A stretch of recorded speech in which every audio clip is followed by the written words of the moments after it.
আমি যাব না বলে কি করলো, জোনা না যাবে না বলে উল্টো রাস্তা ধরে উল্টো দিকে চলে যেতে লাগলো। আর ঈশ্বর তো মনে মতো ঠিক করেই রেখেছে, তুমি কাজ করবে না, তোমাকে করিয়ে নেবে। হালেলুয়া। পালাবার পথ নেই, কারণ তিনি আমাদেরকে মনোনীত করে রেখেছে। প্রথমে বাক্য কি বললো, তার অমূল্য রক্ত দিয়ে আমাদেরকে কিনে নিয়েছে। তাহলে আজ আমরা পালাতে গেলেও পালাতে পারবো না, কারণ এটাই সত্য, জীবন্ত জীবিত। আর এই সত্য কাজের জন্য আজকে আমাদেরকে ডেকে নিয়েছে, আমাদেরকে কিন্তু তার কাজ করতে হবে। আজকে আমাদেরকে শুধু দয়া পাবার জন্য ডাকেনি, দয়াটা পাবার জন্য, মানে দয়াটা কি জন্য করে, আমরা শুধু তাকে বিশ্বাস করবো সেজন্য দয়া করে। কিন্তু আমাদের একটা কাজ হবে যে আমরা যতদিন বেঁচে থাকবো যেন তার কাজ করি, তার জন্য সুখবরটা প্রচার করি। এটা আমরা অনেকে করতে চাই না, এগোতে চাই না। আমরা একসঙ্গে গান করি, হাতে হাত ধরে পায়ে পা দিয়ে এগোতে চাই, কিন্তু আমরা এগোতে চাই না, তাই না? যখন ডাকি তখন হয়তো একজন লোক, দাদা আমার এই সমস্যা, দাদা আমার ওই সমস্যা, দিদি আমার ওই সমস্যা।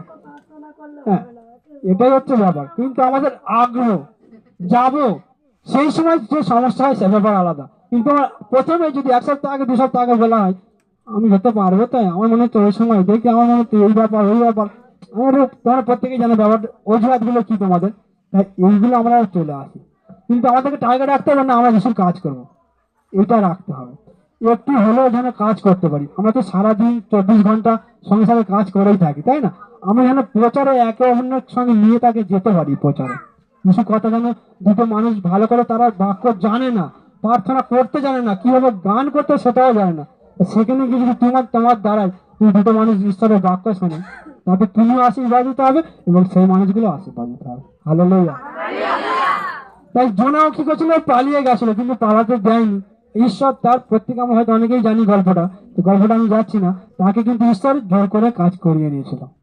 কিন্তু সে যখন কাজ করে নিয়েছিল, আজকে তুমি যদি মনে করো আমি একটা সামান্য, আমি এত লেখাপড়া জানি, আমি যিশুর প্রচার কিভাবে করব, ঈশ্বর তোমাদেরকে দিয়ে কাজ করিয়ে নেবে। তাই জনকে দিয়ে তাই কাজ করে না। সেখানকার রাজা বিশ্বাস করেছিল, আর বিশ্বাস করে সেইখানটা কি করেছিল, 3 দিনের উপবাস প্রার্থনা করেছিল। সম্পূর্ণ উপবাসের 3 দিনের প্রার্থনা করেছিল এবং সবাইকে ডেকে করেছিল। বলেছিল যে গরু বাছুর ছাগল সবাইকে নিয়ে চলে আসো, এই 3 দিন আমরা কেউ জল পর্যন্ত স্পর্শ করবো না। হালেলুয়া। আমরা জানি না আমাদের অনেকের অনেক সমস্যা আছে, আমরা কি একটা দিন 24 ঘন্টা কি আমরা জল ছাড়া উপবাস প্রার্থনা করেছি? হয়তো অনেকে করিনি, হয়তো আমরা অনেকে গোপনে করি। কিন্তু আমরা জগতে যদি আমরা কেউ কিছু বলি, 3 দিন 4 দিন এটা করো সেটা করো, আমরা করে থাকি, কিন্তু ঈশ্বরের কাছে সেগুলো আমরা করি না। আমাদের বন্ধনগুলো আমরা নিজেরা ভাঙতে চাই না। প্রিয় ভাই বোন, উপবাস প্রার্থনা পাওয়ারফুল, শক্তিশালী, যদি বিশ্বাস করো, যদি সঠিকভাবে করো আর বিশ্বাস করো, অবশ্যই তুমি মিরাকেল দেখতে পাবে। আমরা সঠিকভাবে করি না, 2, 4, 6টা করার পরে ছেড়ে দিই। আমরা এখনো পর্যন্ত অনেকেই 24 ঘন্টা করি না। প্রথমে আমরা বলি প্র্যাকটিস করার জন্য জল খাবে 12 ঘন্টা করো, সকাল 6টা থেকে সন্ধ্যে 6টা, 12 ঘন্টা করো। তারপরে নিজেকে বুঝতে হবে, নিজেকে এগিয়ে নিয়ে যেতে হবে। আজ আমি 24 ঘন্টা করবো, আমি তো 12 ঘন্টা করি জল খেয়ে, এইসব তো আমি জল খাবো না। পরিস্থিতি অনুযায়ী, শরীর অনুযায়ী তোমরা করো, অবশ্যই করো, কিন্তু যোগ দেখানোর জন্য করতে যেও না, তাহলে নিজে অসুস্থ হয়ে যাবে এবং যিশুকে উপরে তোমরা নিজেরাই বদনাম দেবে। তাই যিশুর বাক্য ওটা বলে না, বলছে হৃদয় থেকে হবে ওই প্রার্থনাটা, হৃদয় থেকে, লোক দেখানোর জন্য নয়। অনেকে আমাকে ফাস্টিং করে প্রার্থনায় নেয়, অনেকে শুধু বলে দাদা প্রার্থনা দাও, আর অনেকে বলে দাদা আমি ফাস্টিং আছি প্রার্থনা দাও। আমি কিন্তু বলেছি এটা গোপন হবে, আমাকেও জানাবে না। যেমন তোমরা বাড়িতে করছো গোপনে, শুধু বলবো প্রার্থনা দাও, আমি প্রার্থনা দেবো। তাহলে কি হচ্ছে, আমি ফাস্টিং করেছি মানে আমার মধ্যে একটা কেমন গর্ব গর্ব ভাব হচ্ছে। আমরা এগুলো যেন না ইউজ করি। আর এটা কে শোনে? শয়তান কান খুলে রেখেছে, শুনছে সে, আর ওটাকেই তোমার ধ্বংস করবে। যে কোনো না কোনো কারণে তোমার প্রার্থনাটা সাকসেসফুল করতে দেবে না। যেহেতু গত মাসে আমরা 3 দিন উপবাস প্রার্থনা করেছি, এ মাসে ধরো 3 দিন উপবাস প্রার্থনা করছি, কিন্তু আমরা কেউ 24 ঘন্টা করছি না, 48 ঘন্টা করছি না, 72 ঘন্টা করছি না, তাই না? কিন্তু আমরা জল খেয়ে উপবাস প্রার্থনা করছি।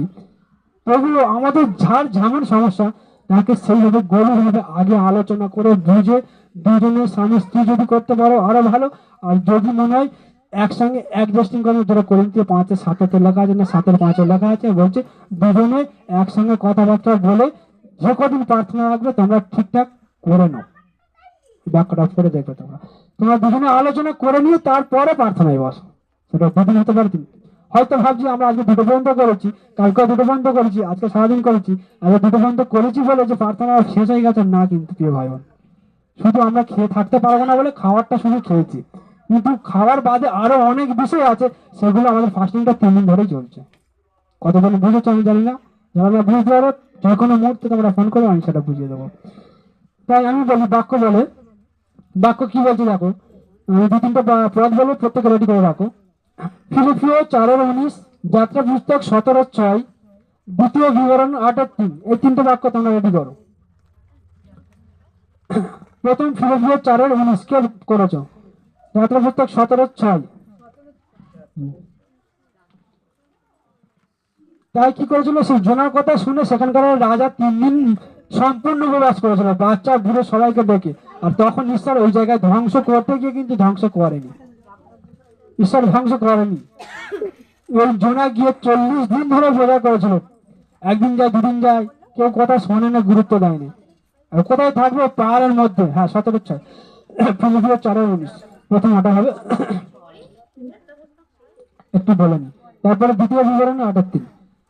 তারপরে কি বলছে, এই জোনা পাহাড়ের উপরে থাকতো শুয়ে, আর সেখানে সূর্যের আলো যদি পাহাড়ের উপরে পাথরের উপরে পড়ে কেমন রোদ্দুর হয়, খুব রোদ্দুর হয় না, চোরা।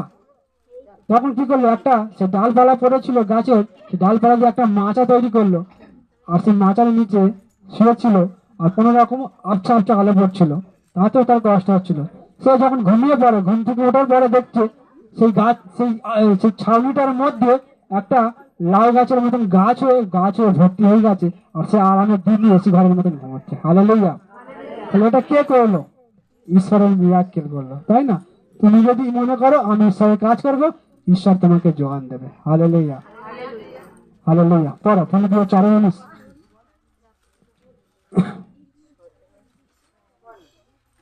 কি হলো, এতক্ষণ ধরে বললাম, রেডি হয় না কারো? আবার বলে পড়বো, পড়ার আমার ঈশ্বর তার গৌরবময় অশেষ ধন অনুসারে খ্রিস্ট যিশুর মধ্য দিয়ে তোমাদের সব অভাব পূরণ। হালেলুয়া। তাহলে আজকের আমরা কিসের অভাব আছে বলুন? এই প্রার্থনার মধ্যে বলুন, প্রভু আমার এই অভাব আছে। আর এখানে বাক্য কি বলছে, আর এতে খুশি, ঈশ্বর খুশি হন, আমরা ঈশ্বর তার গৌরবময় অশেষ ধন অনুসারে খ্রিস্ট যিশুর মধ্যে দিয়ে তোমাদের সব অভাব পূরণ করবেন। হালেলুয়া। খ্রিস্ট যিশুর মধ্যে আজকে আমাদের প্রত্যেকের অভাব। আজকে আমরা সন্তান নেই, আজকে আমরা বাড়িতে অশান্তি, আজকে আমরা ছেলের বিয়ে হচ্ছে না, প্রত্যেকটা জিনিস তিনি পূরণ করবেন, আমি কিন্তু নয়। কিন্তু কি হয়, এই বাক্য বলছে, বাইবেল বলছে তিনি পূরণ করবেন যিশুর মাধ্যম দিয়ে। হালেলুয়া। তাহলে আমাদেরকে সেইভাবে চলতে হবে, আমাদের সেইখান থেকে চলতে হবে। পারো, কারণ কারণ তিনি যোগানদাতা, তাই না? আমরা প্রত্যেকে জানি তিনি প্রত্যেকের যোগান দেয়, তাই তিনি যোগানদাতা, আমার ঈশ্বর তিনি আমার প্রত্যেকটা যোগান দেয়। আমরা যদি পরে বাক্যটা পড়ো, যাত্রা পুস্তক 17:6। আমি সেখানে তোমার সামনে হরেবে শিলাপাথর পাশে গিয়ে দাঁড়াবো, সেই শিলাপাথরে আঘাত করো এবং লোকজনের জন্য সেখান থেকে পানীয় জল বেরিয়ে আসবে। হালেলুয়া। তাহলে ঈশ্বরের বাক্য কি বলছে, যখন ইসরায়েলকে বার করে নিয়ে এসেছিল আর তারা জলের তেষ্টাতে মরুভূমির মধ্যে কষ্ট পাচ্ছিল, হ্যাঁ, তখন মোশিকে সবাই গালাগালি দিচ্ছিল, বলছে আমরা জল না খেতে পেরে মারা যাবো।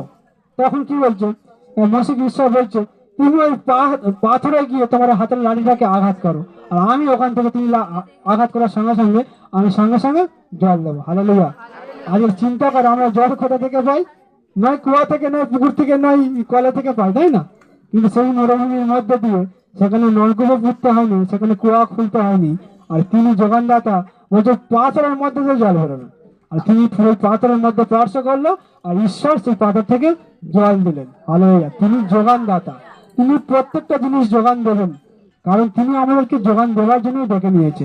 আমরা যদি দেখি, সেই আব্রাহামকে বলছে তুমি পিতা হতে পারোনি, পিতা হবে অবশ্যই। সারাকে বলছে তুমি মা হবে, সারা একটু অবিশ্বাসী ছিল, বলছে হবে না, আমি দূরে হয়ে গেছি, 2 বছর বয়স, আমি কি করে মা হবো? মা হবো না হয়তো। আব্রাহামকে ঈশ্বর বলছে হবে হবে। আব্রাহাম বলছে ঈশ্বর আমি কবে হবো, আমার তো 100 বছর বয়স হয়ে গেল। বলছে আমি যখন বলেছি তুমি হবেই। হালেলুয়া। চিন্তা করে দেখো, ঠিক সময় 100 বছর বয়স, 99 বছরে যখন পিতা হলো, তারপরে কি বলে জানো, যখন 10 বছর 12 বছরের ছেলেটার বয়স, তখন ঈশ্বর তাকে পরীক্ষা করে দেখছে যে ও এখন আমাকে ডাকে কিনা, আমার সঙ্গে এখনো চলে কিনা। আজকে আমাদের প্রিয় ভাই বোন, আজকে তোমরা দুঃখ পেও না যারা এখনো মা হতে পারোনি, মা হতে বেশি সময় লাগবে না, কারণ প্রভু যিশু বলছে প্রভু যিশুর মধ্যে দিয়ে তোমাদেরকে আশীর্বাদ করতে চলেছে। হালেলুয়া। এই আশীর্বাদ তোমরা কি ধরে রাখতে পারবে? তার সঙ্গে কি চিটিংবাজি করছে না তো? এরকম অনেকেই করছে। আজ প্রভু যিশুর দয়াতে মা হচ্ছে, কালকে যদি প্রভুকে এসে যে একটা ধন্যবাদ দেবে, অনেকে এসে দিচ্ছে না, বলছে আমার ছেলে ঠান্ডা লেগে যাবে, আমার ছেলের এই হবে, ডাক্তার বারণ করেছে। আরে ডাক্তার এতদিন কোথায় ছিল? ডাক্তার এতদিন কোথায় ছিল, তাই না? তুই প্রভুর কাছে কেঁদে কেঁদে ওগরে ওগরে মরে গেলি, আর প্রভু তোর ঘরে একটা সন্তান দিল। আর প্রভুর কাছে বিভিন্ন, তখন বলছি প্রভু আমি বিভিন্ন মন্ডলীতে যাবো, যেখানে যেখানে যেতে পারি যাবো, দিল্লি, বম্বে, মেদিনীপুর, যেখানে ইচ্ছা যাবো, গিয়ে সাক্ষ্য দেবো। আর এখন ফোন করে দিদিকে ডাকতে হবে, দিদি আসো না সাক্ষ্যটা দিয়ে যাও না। তাও যাচ্ছি, এই ডাক্তার বলেছে, ওই বলেছে, এই বলেছে। হ্যাঁ, এখন ডাক্তার বলেছিল এই ওষুধ আমার চলতো। আর ওষুধ কে আবিষ্কার করেছে? ডাক্তারকে কে আবিষ্কার করেছে? তোমরা কার মধ্যে আছো এটা আগে ভাবো। হালেলুয়া। প্রত্যেকের আমাদের হাতে বাইবেল আছে প্রিয় ভাই বোন, এগুলো আমার মুখের কথা নয়, প্রত্যেকটা শাস্ত্রের কথা। এই শাস্ত্রকে যদি কেউ বিশ্বাস করো, অবশ্যই আমরা প্রতিজ্ঞাকে যেন না ভুলি। আমরা কি করি, সুস্থ হয়ে যাই, একটা ধন্যবাদ সভা ডাকতে গেলে তার নিজের বাড়িতে আমরা কেউ ডাকি না তো বটেই, দু একজন হয়তো ডাকে। আমাদের একটা সমস্যা থেকে উদ্ধার হয়েছি, আমাদের পার্সোনাল যে একটা ধন্যবাদ, শুধু এই সমস্যা যে উদ্ধার হয়েছে তার জন্য ধন্যবাদ জানাবো, আমার আশপাশের বাড়ির মানুষরা জানবো যে এর বাড়িতে হঠাৎ আগে যিশু প্রার্থনা হচ্ছে কেন, এরা জানুক যে এ যিশু দেওয়াতে এটা পেয়েছে।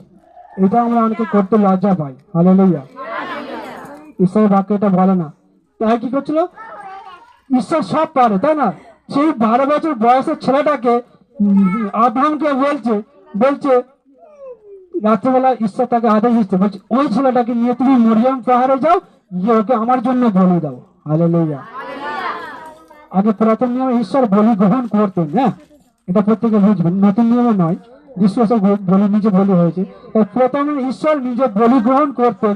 একটা বডি তৈরি করা হতো, বডির মধ্যে যে যা বলি দিত, সেই বলিগুলো তিনি গ্রহণ করতেন, সঙ্গে সঙ্গে মিরাকেল দেখাতেন, সেই বলিগুলো পুরো যেত সঙ্গে সঙ্গে।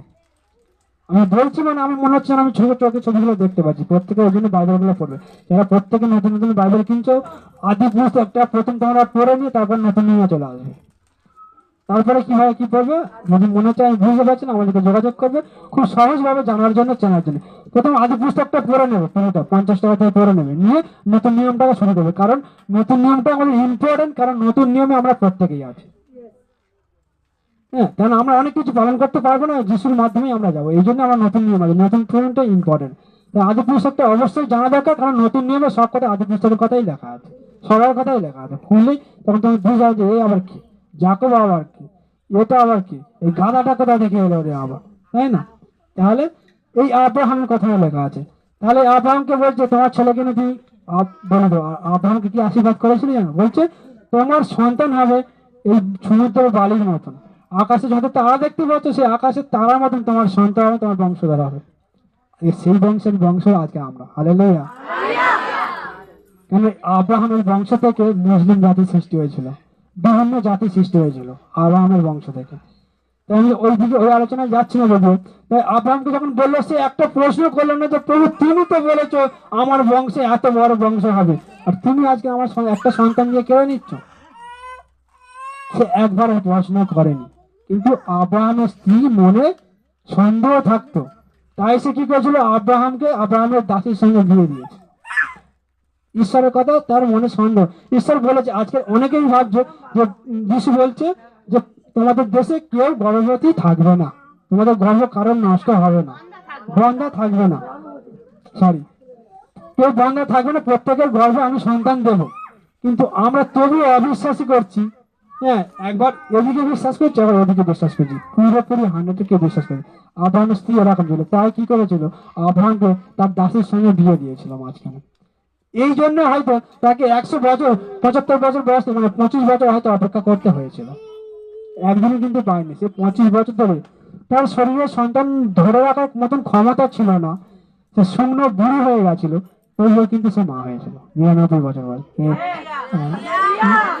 আব্রাহাম 99 বছরে পিতা হয়েছিল। তাই আজকের ঈশ্বরের কাছে বলছে অসম্ভব বলে কিছু নেই। ঈশ্বর অসম্ভবকে সম্ভব করতে পারে। মানুষ যেটা অসম্ভব মনে করে, আর ঈশ্বর সেটা সম্ভব করতে পারে। আমরা এখানে যদি বলি সাক্ষ্য দেবো, এরকম অসম্ভব সঙ্গে অনেকেই সাক্ষ্য দেবে। যেটা সম্ভব নয়, ডাক্তার বলেছে আর হবে না, এর শেষ, তাকে তিনি তুলেছেন, কারণ ঈশ্বরের মহিমা হওয়ার জন্য। তাই সে আব্রাহাম কোনো প্রশ্ন না করে সেই ছেলেকে ভোরবেলা তুলে আর গাদায় করে নিয়ে সেই মরিয়ম পাহাড়ের উপরে চলে গিয়ে বলছে, বাবা তুমি সবকিছু নিয়েছো বলি দেবে বলে, তাহলে আমাদের বলি মেষটা কোথায় গেল? বলছে ঈশ্বর যদি সময় মতন তিনি যোগান দেবেন। হালেলুয়া। আজকের মনে হচ্ছে আমি এটা পাইনি, আমার রোগ, আজকের এই সমস্যা, আজকের এই সমস্যা, তাহলে আমি বলছি কি হবে না, আমি নয়, ঈশ্বরের বাক্য বলছে যদি তুমি বিশ্বাস করো অসম্ভবকে সম্ভব হয়ে যাবে, আর তিনি যোগান দেবে, কারণ তিনি যোগান দাতা।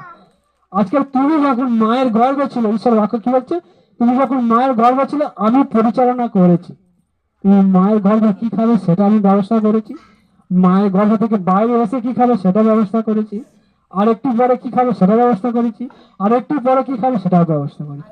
তাহলে ঈশ্বর যদি এগুলোকে ব্যবস্থা করতে পারে, তাহলে তুমি কেন চিন্তা করছো? ঈশ্বর বলছে আমি আমার মতন করে তোমাদেরকে সৃষ্টি করলাম, আর আমার আশীর্বাদ তোমাদের সঙ্গে রইল, সেই আশীর্বাদ দিয়ে। তাহলে আমাদেরকে কে ধ্বংস করছে? আমাদের ভয়কে ধ্বংস করছে, আমাদের চিন্তা আমাদেরকে ধ্বংস করছে। আর এগুলো একটা করে শয়তানের রূপ আমাদের জীবনে আমরা বেঁধে ফেলছি। এই শয়তানের রূপগুলোকে ধ্বংস করতে হবে, মুখোশ খুলে দিতে হবে যিশুর রক্ত দিয়ে। হালেলুয়া। তাই সেখানে কি হলো, পাথর থেকেও জল বেরোলো, তাই তো। কিন্তু যখন ওটা বলা হয়নি, কমপ্লিট করা হয়নি, তাই তো। তাই বাচ্চাটাকে যখন বলির ওপরে চড়ালো আর তার ছুরিটা নিয়ে বলি দিতে গেল আব্রাহাম, আর সঙ্গে সঙ্গে পাশের ঝড় থেকে একটা মেষ ভেড়া সঙ্গে সঙ্গে চেঁচে উঠলো। হালেলুয়া। তিনি যোগানদাতা। সেই ছাগলটা, সেই ভেড়াটা এনে তিনি বলে দিলেন, আর আব্রাহামকে ঈশ্বর বললেন আমি তোমার বিশ্বাসে সন্তুষ্ট। হালেলুয়া। আজকে আমি আপনাদেরকে প্রশ্ন করি, প্রিয় ভাই বোন, আজকে আপনাদের বিশ্বাসে কি ঈশ্বর সন্তুষ্ট? আপনারা নিজেদেরকে প্রশ্ন করুন, আমার বিশ্বাসে কোথায় কম হচ্ছে, আমার বিশ্বাসে কোথায় খামতি আছে, আমি কিভাবে বিশ্বাস করব? আমাকে এরকম এক সপ্তাহ প্রার্থনা করার পরে বলেছিল এবং এখনো কমে, তোমার বিশ্বাস কম হচ্ছে। হয়তো সত্যি বিশ্বাস কম হচ্ছিল, তারপর সাথে থেকে আমি সুস্থতা শুরু করেছিলাম। আজও আপনারা অনেক দিন ধরে যে এখনো বন্ধনে বেঁধে আছেন, অনেক কিছু পাচ্ছেন না, হয়তো কোনো বিশ্বাস হয়তো কোনো জায়গায় খামতি আছে, কোনো জায়গায় হয়তো খামতি আছে। আপনারা নিজেরা পরীক্ষা করে নিজেকে দেখুন আর ঈশ্বরের কাছে বসুন যে প্রভু আমি জানি না আমার কোথাও বিশ্বাসে কম আছে, তুমি বিশ্বাস যোগান দাও। হালেলুয়া। কারণ প্রার্থনায় সবকিছু সম্ভব করতে পারে। তাই কি বলছিল দ্বিতীয় বিবরণ 8 অধ্যায় 3 পদ করো। আমি পড়ছি। তিনি তোমাকে নত করিলে ও তোমাকে ক্ষুধিত করিয়া তোমার অজ্ঞাত ও তোমার পিতৃপুরুষদের অজ্ঞাত মান্না দিয়া প্রতিপালন করিলে, যেন তিনি তোমাকে কোথায় কোথায় কোথায় পড়ছো? দ্বিতীয় বিবরণ 8 অধ্যায় 3 পদ। ভুল পড়ছো। এবং যে মান্নার কথা তোমাদের ও তোমাদের পূর্বপুরুষদের জানা ছিল না, তা খাইয়ে তিনি সাধু ভাষায় ঠিকই করছি সাধু ভাষা।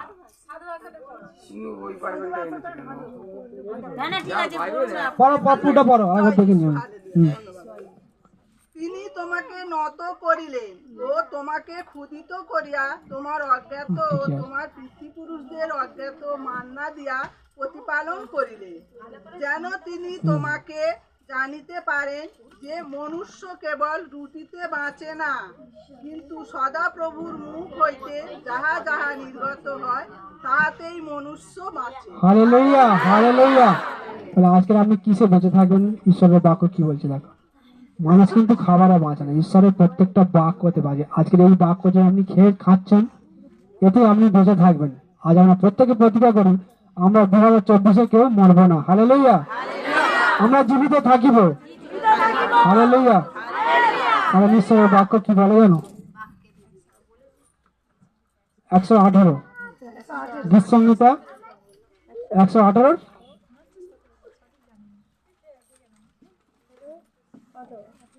একটু দেখিনি। 17, হ্যাঁ 17 পরে সাধু ভাষায় পড়ো, সাধু ভাষায় পড়ো। হালেলুয়া। আর সদাপ্রভুর কর্ম সকল বর্ণনা করিব। আমেন। Amen, hallelujah. তাহলে কি বলছে? আমি মরিব না, আমরা পরমেশ্বরের সন্তান, আমরা কেউ মরার কথা মুখেই আনবো না। এটা শয়তানের কাজ, শয়তানের চালাকি। তাহলে আমরা যখন ঈশ্বরের সন্তান, নিঃসঙ্গীত 118:17 বলছে আমি মরিব না, আমি সদাপ্রভুর প্রশংসা বেঁচে থাকবেন। আজ আমরা প্রত্যেকে প্রতিজ্ঞা করি আমরা 2024 কেউ মরব না। হালেলুয়া। আমরা জীবিত থাকিব। হালেলুয়া। আর ঈশ্বরের বাক্য কি বলে জানো? 118 গীত সংহিতা 118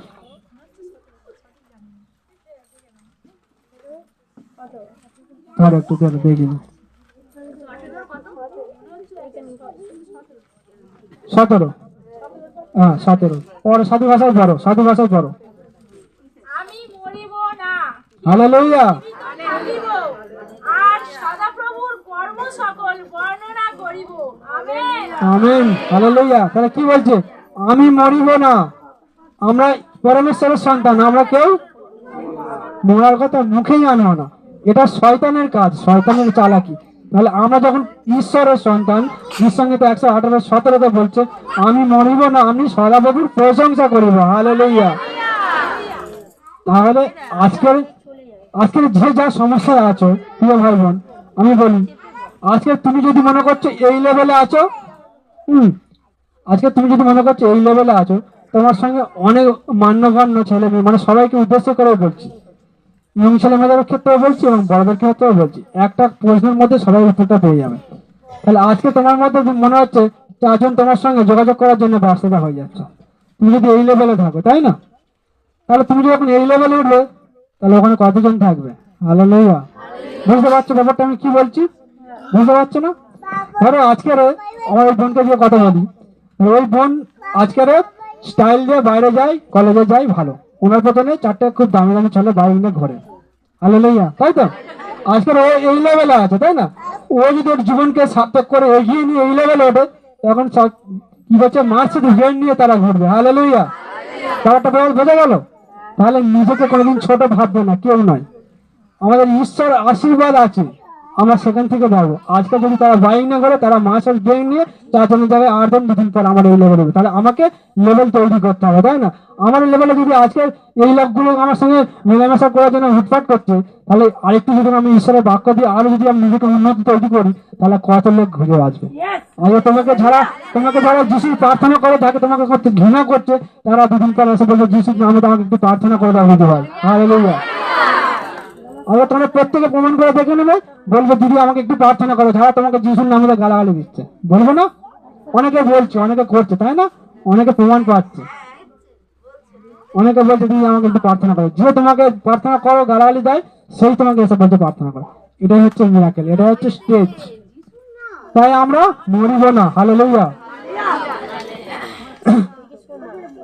তাই এই বাক্য ছিল 2 বিবরণ 8 অধ্যায় 3 পদে যে বাক্য বলছে খিদের কষ্ট যে মান্নার কথা তোমাদের পূর্বপুরুষদের জানানো হয়েছিল, চলতি বাইবেল থেকে ভেঙে দিচ্ছি, বলছে তিনি তোমাদের খাইয়ে তোমাদের অহংকার ভেঙে দিয়েছিলেন। আজকের না সেই ইসরায়েলরা কি করেছিল, সেইখানকার সেই মরুভূমির মধ্যে সেই মসিকে সেই দোষ দিচ্ছে, বলছে আমরা 2 বেলা আজ কাজ করতাম, সেখানে যাই অত্যাচার করি, আমরা 2 বেলা খেতে পাচ্ছিলাম। আর এই মরুভূমির মধ্যে আমরা পড়ে আছি, কি খাবো, এবার না খেতে পেয়ে মারা যাবো। তখন কি করলো ঈশ্বর? তাদের অহংকার ঘোচানোর জন্য তিনি খাবার জোগান দিলেন, আকাশ থেকে মান্না দিলেন, মাংস আর রুটি দিলেন। হালেলুয়া। প্রতিদিন সকালে করে ওটা দেখতে বাকি মাংস আর রুটি রেডি হয়ে আছে। তাহলে ঈশ্বর সবকিছু পারে, ঈশ্বর সবকিছু পারে, তিনি যোগানদাতা, তিনি যোগানদাতা। হালেলুয়া। আর ঈশ্বর কি বলছে? আমরা তারা খাবারের জন্য অহংকার করছিল না, খাবার নেই, আমরা সেখানে খেতে পারতাম, কাজ করতাম। ঈশ্বরের বাক্য কি বলছে? প্রত্যেকটা মুখের কথাতে আমরা বেঁচে থাকি, ঈশ্বরের বাক্যতে আমরা বেঁচে থাকি। যখন 6:35 পদ, কি খাবার খাবো? যখন 6:35 পদ,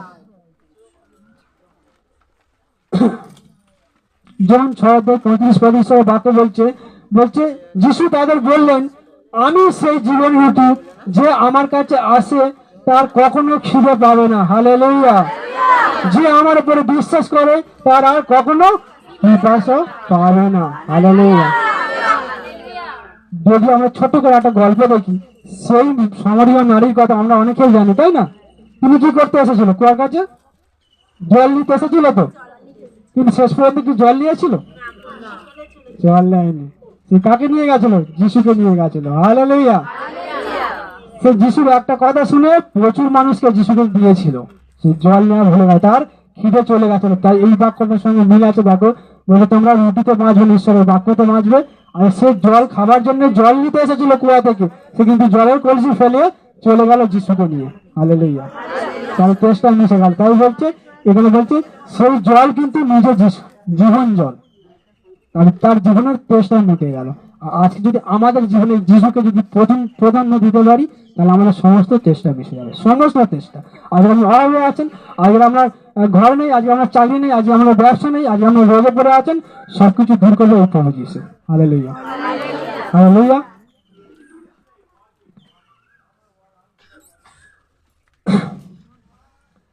তাই আমরা যিশুকে ভালোবাসতে হবে। কি করলে যিশুকে আমরা পাবো বা ধরে রাখতে পারবো? যিশুকে আমাদেরকে ভালোবাসতে হবে। তাহলে ওই ভালোবাসা কেমন হবে? হালেলুয়া। ফোনটা কই? তোমার ফোনে কেউ নেই, শুনতে পাচ্ছ? তাই এই যিশুকে আমাদেরকে ভালোবাসতে হবে, কারণ এই যিশুকে বলছে, তার একটা বাক্য বলছে সর্বপ্রথম ঈশ্বরকে প্রাধান্য দিতে হবে। কারণ আজকে তুমি মনে হচ্ছে তোমার পরিবারকে ভালোবাসো, অবশ্যই ভালোবাসো। তোমার ছেলেকে, মেয়েকে, আত্মীয় স্বজন, পাড়া প্রতিবেশী প্রত্যেককে ভালোবাসো। এই ভালোবাসা তুমি কোথা থেকে পেয়েছো? কেন ভালোবাসছো বলো তো?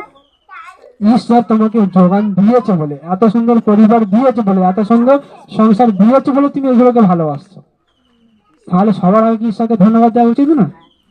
তিনি তো কিছু চায় না, আপনার কাছে বড় বড় সন্দেশ চায় না, আমার কাছে ফুলের মালা চায় না, ধূপ চায় না, মোমবাতি চায় না। কারণ তিনি এইগুলোর তৈরি করে, সৃষ্টি করে, আমাদের জন্য দান করেছে, যেন আমরা এগুলো ব্যবহার করতে পারি। আমরা কি করছি? সেগুলো নিয়ে তাকে দিচ্ছি না। প্রিয় ভাই, ঈশ্বর এগুলো চায় না। ঈশ্বর বলছে তোমরা নিজেরা আমাকে ডাকো, আর আমি তোমাদের আত্মাকে, হৃদয়কে পরিষ্কার করবো। হালেলুয়া। এই হৃদয়কে পরিষ্কার করতে তিনি এসেছে। হালেলুয়া।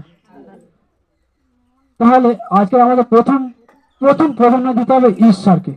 কিছু পাবার আছে, কি পাবো? আমরা যেন সবসময় আশীর্বাদের মধ্যে থাকি, তাই না? আমরা প্রত্যেকে যেন আশীর্বাদের মধ্যে থাকি, আমরা যেন আমাদের নিজেদের লাভের জন্য না এগোই। আজকে আমরা অনেকেই লাভের জন্য এগোই। একটুখানি বলি, না বললে তোমরা হয়তো বুঝতে পারো না। আমরা অনেকেই বলি যে বাবা ওই মন্ডলীতে যাবো, কিছু পাবো তো, ওখান থেকে কিছু দান দাস মাংস তুলে দেওয়া হবে তো, ওখানে খাম দেওয়া যাবে তো, এগুলো করে থাকি। তার মানে এগুলো নিজের লাভের জন্য। ঈশ্বরের বাক্য এটা বলে না। আজকে তাহলে তুমি কি কাজ করতেছো, তাই না? আজকে আমরা কেন আমার নিজের একটা দিন নষ্ট করে, আমার একটা দিন ইনকামের কথা না ভেবে, যদি আমরা একদিন ঈশ্বরের কাজ করি, মাসে একদিন, তাহলে ঈশ্বর বলছে ওই একদিন যদি তোমার 200 টাকা লস হয়, আর ঈশ্বর কি করছে? তোমার ওটা 10 গুণ দেবে। Amen, hallelujah. কারণ তিনি যোগান দাদা, একটু আগে আমরা জানলাম, তাই না? তিনি প্রত্যেকটা ক্ষেত্রে আমাদের যোগান দিয়ে থাকে। তাই বলছি ঈশ্বর, তুমি যে খাওয়া পড়া নিয়ে এত ব্যস্ত আছে, ঈশ্বর কিন্তু এগুলো একদিন বাতিল করে দেবেন। প্রত্যেকের এগুলো বাতিল করে দেবেন। এগুলো নিয়ে আপনি স্বর্গে যেতে পারবেন না। স্বর্গে যেতে গেলে ঈশ্বরকে আমাদের জানতে হবে, চিনতে হবে এবং প্রভু যিশুকে ধরতে হবে। আজকে আমাদের অনেকের মনে হচ্ছে, হয়তো আমার মনে হচ্ছে যে আজকে এত দূরে যাব, আমার গাড়ি ভাড়া নেই। হয়তো অনেকে, এটা আমারও হয়। আমি এখন হয়তো গাড়ি যাই, কিন্তু গাড়িতে গেলে সেটাতে তেল ভরতে লাগে 106 টাকা লিটার। এক জায়গায় যাওয়ার আসা মানে 106 টাকা বললে 106 টাকা কোথায় পাবো, তাই না? প্রিয় ভাই, ঈশ্বরের বাক্য বলে, তুমি মনে করছো আজকে তোমার গাড়ি ভাড়া নেই, আর তুমি এটা প্রার্থনা করো, প্রভুর কাছে চাও, তিনি যোগান দেবেন আগামী দিন যেন আপনি দুজনকে গাড়ি ভাড়া দিয়ে আনতে পারেন। হালেলুয়া। তিনি যোগান দেবেন, আপনি প্রমাণ করে বিশ্বাস করে দেখে নেবেন। আজকে তুমি গাড়ি ভাড়ার জন্য আসতে পারছো না, আজকে প্রার্থনা রাখো, আজকে আমি ওই দিদি ভাই গাড়ি ভাড়া যাচ্ছি, আগামী দিন যেন আমি 2-4জনকে আমার গাড়ি ভাড়া, আমার পয়সাতে আমি গাড়ি ভাড়া দিয়ে নিয়ে যেতে পারি। হালেলুয়া। ঈশ্বর যোগানদাতা, তিনি আমাকে প্রত্যেককে যোগান দেবেন, কারণ তিনি প্রত্যেকের বলছে আমার হাতে তালুতে প্রত্যেকের লেখা আছে। তাই আমরা আজকের যে পরিস্থিতি থাকি না কেন, আমরা প্রথম সেই ঈশ্বরকে প্রাধান্য দেব। আগামী সময় আমরা যেন সেই ঈশ্বরের ব্লেসিং দেখতে পাই, তবেই তো আমরা ঈশ্বরের ব্লেসিং হবে। কারণ তিনি বলছে আমি তোমার মনের কথা জানি।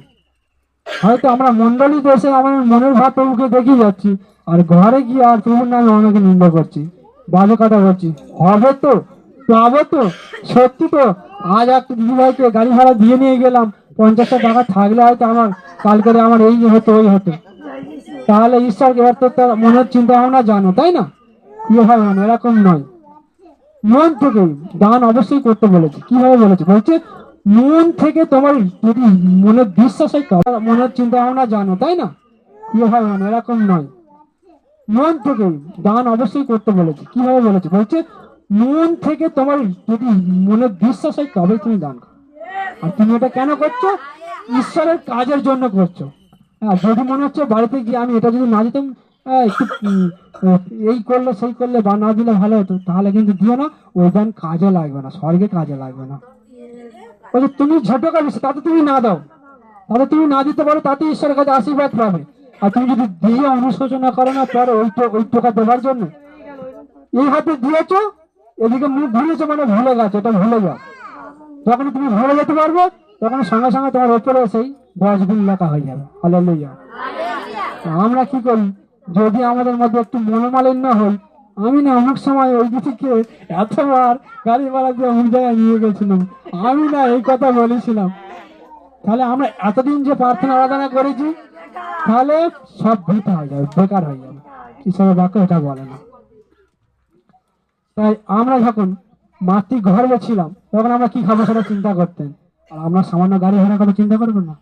মাতৃঘর থেকে বেরোলাম, মা খাচ্ছে সবজি আর মার সারা দুধ আমরা খাচ্ছি। কোথা থেকে হলো? ঈশ্বরের মহিমা না থাকলে এটা হয়, তাই না? ঈশ্বর তো সেইভাবে সৃষ্টি করেছিল। তাহলে এগুলো যদি আমরা ভাবি, তাহলে ঈশ্বরের কাছে এগুলো কোনো ব্যাপার নেই। হালেলুয়া। তাই আমরা প্রত্যেকে ঈশ্বরকে প্রথম প্রাধান্য দেবো, আর সেই প্রাধান্য যখনই দেবো তখনই আমরা আশীর্বাদে পরিপূর্ণ হব। আমরা যেন কেউ পেছনে না পায়, ভয় না পাই, চিন্তা না করি হবে তো ভালো, আমার প্রার্থনা কি শুনতে পাবে। আমি হয়তো ভালো করে প্রার্থনা করতে পারি না, কেউ আপনার কথাই শুনবে। দুটা চোখে জল ফেললে তাই শুনবে, কিচ্ছু বলতে হবে না। চোখে চোখে বসুন, প্রভুর চোখে চোখ রাখুন, মানে অন্তরটা বন্ধ করুন, আর প্রভুকে অন্তরের মধ্যে নিয়ে আসুন। জাগতিকটাকে ধরে ছড়িয়ে দিয়ে আপনার চোখ থেকে শুধু চোখে জল আসবে। কিছু না বলতে পারলে তিনি আপনার প্রার্থনা গ্রহণ করবেন। হালেলুয়া। তাই তিনি আমাদের যোগানদাতা। হালেলুয়া। আমরা প্রত্যেকে জানি তিনি প্রত্যেকটা বিষয় আমাদের যোগান দেয়, যদি আমরা তার কাছে চাইতে পারি। আর এই চার মধ্যে শয়তান কাজ করে, কিন্তু এইগুলো আমাদেরকে লক্ষ্য রাখতে হবে। এই প্রার্থনা কি স্বর্গে পৌঁছচ্ছে? আমি যে ফাস্টিং করছি, সেই ফাস্টিংটা কি সঠিকভাবে করছি?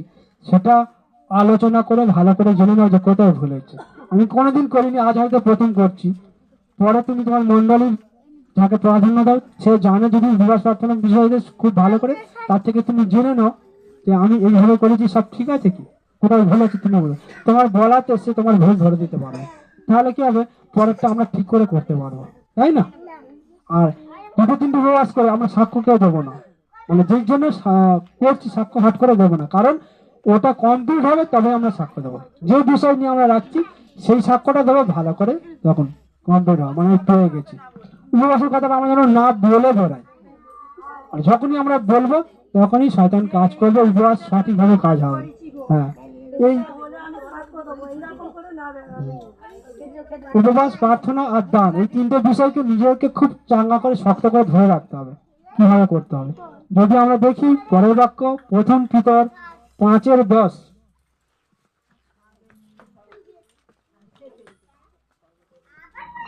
ঈশ্বরের বাক্য বলছে, যিনি সব রকম ভাবে দয়া করবার ঈশ্বর, তিনি তার চিরস্থায়ী মহিমার ভাগী হবার জন্য তোমাদের ডেকেছেন, কারণ খ্রিস্টের সঙ্গে তোমরা যুক্ত হয়েছ। তোমরা কিছুদিন কষ্ট ভোগ করবার পরে ঈশ্বর নিজেই তোমাদের পূর্ণ করবেন ও স্থির রাখবেন, শক্তি দেবেন এবং শক্তি ভিত্তির ওপর তোমাদের দাঁড় করাবেন। হালেলুয়া। তার ক্ষমতা চিরকাল থাকুক। আমেন। ঈশ্বরের বাক্য কি বললো দেখেছো? যা এতক্ষণ আলোচনা হলো, একটা বাক্যের মধ্যে তিনি উত্তর দিয়ে দিলেন, তাই না? সবকিছু তিনি আমাদেরকে, হয়তো আজকে আপনি ভাবছেন যে আমি কষ্টের মধ্যে আছি, আমি ভয়ের মধ্যে আছি, আমি সমস্যার মধ্যে আছি, এখানে সেটাই লেখা আছে। আমি কিছুদিন কষ্ট ভোগ করার পরেও সেই সম্পূর্ণ পরিপূর্ণ আপনাকে করে দেবে। প্রত্যেকটা ঈশ্বরের আশীর্বাদ আপনাকে পরিপূর্ণ করে দেবে। হালেলুয়া। কারণ কি বলেন তো? সে পিতর কি ছিল বলেন তো? পিতর ছিল জেলে মাছ ধরত। পিতর জেলে ছিল মাছ ধরত। আর সেই পিতর কি করতো জানো? রাস্তাতে হেঁটে যেত, তার গায়ে ছায়া পড়লে মানুষ সুস্থ হয়ে যেত। সে মৃত মানুষকে জীবন দান করেছে। সেই পিতর, সে যিশুর শিষ্য ছিল। সে আপনার মতন আমার মতন একজন মানুষ ছিল। তাহলে ঈশ্বরের বাক্য বলছে, যদি তুমি বিশ্বাস করো, অসম্ভব বলে কিছু নেই।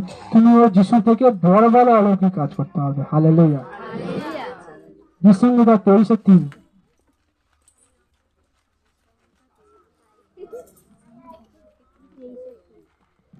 এখানে বাক্য বলছে, তিনি আমাকে নতুন শক্তি দেন, তার নিজের সুনাম রক্ষার জন্যই আমাকে ন্যায় পথে চালান করেন। হালেলুয়া। তাহলে আজকে আপনাকে কেন দেবেন বুঝতে পারছেন? তার সুনাম রক্ষার জন্যই দেবেন। বাক্য মিলে গেল।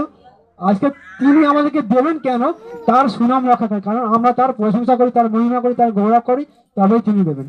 আজকে আমাদের এটা হচ্ছে দেবার ঈশ্বর, ইনি নেবার ঈশ্বর নেই। ইনি নিজে উলঙ্গ হয়ে নিজের বস্ত্র খুলে দিয়ে আমাদেরকে বস্ত্র দান করেন। হালেলুয়া। আজকে আপনি চিন্তা করুন না, আপনি কোন ঈশ্বরের কাছে আছেন। সে আপনার বস্ত্র খুলে নেয় না আপনাকে বস্ত্র পরায়?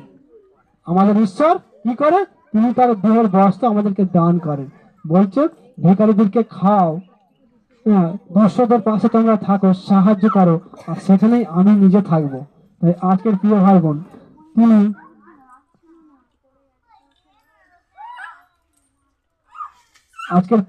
আমাদেরকে নাম ধরে ডেকে নিয়েছেন তার আশীর্বাদ পূর্ণ করার জন্য। কারণ তিনি বলছেন আমাদেরকে এই মুহূর্তে, হ্যাঁ কে বলছেন বলুন?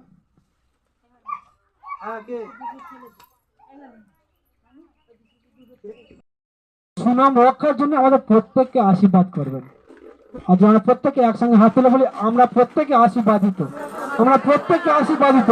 কারণ তার সুনামের জন্য তিনি আমাদের প্রত্যেককে আশীর্বাদ করেছেন। তার জন্য তোমাকে অসংখ্য অসংখ্য ধন্যবাদ। হালেলুয়া। ঈশ্বর তার আপন বাক্যে আশীর্বাদ করুন। Amen, amen. জয় যিশু, জয় যিশু। Hallelujah, hallelujah. ধন্যবাদ, ধন্যবাদ, প্রশংসা, গৌরব সবই তোমায় দিই। জয় যিশু। Hallelujah, hallelujah.